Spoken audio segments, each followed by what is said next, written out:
اللہ کے نام سے شروع کرتا ہوں جو بڑا مہربان نہایت رحم والا ہے۔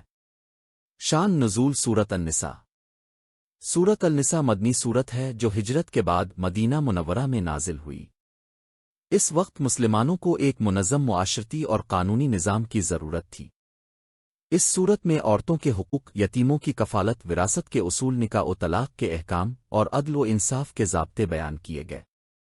اس کا نزول اس پس منظر میں ہوا کہ مدینہ میں اسلامی ریاست قائم ہو رہی تھی اور معاشرتی و خاندانی نظام کو مضبوط بنیادوں پر استوار کرنا ضروری تھا۔ خلاصہ سورت النساء مختصر، عورتوں کے حقوق، نکاح، مہر، وراثت اور عزت و احترام کے اصول واضح کیے گئے۔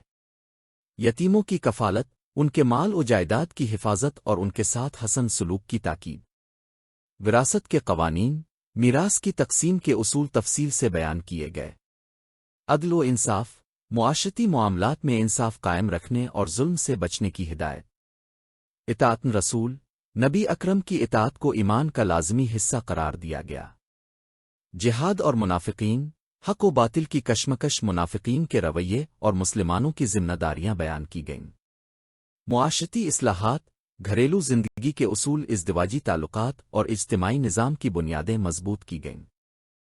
یہ صورت دراصل اسلامی معاشرتی نظام کا آئین ہے جو عورت، خاندان، معاشرہ اور ریاست کے حقوق و فرائض کو متوازن انداز میں بیان کرتی ہے۔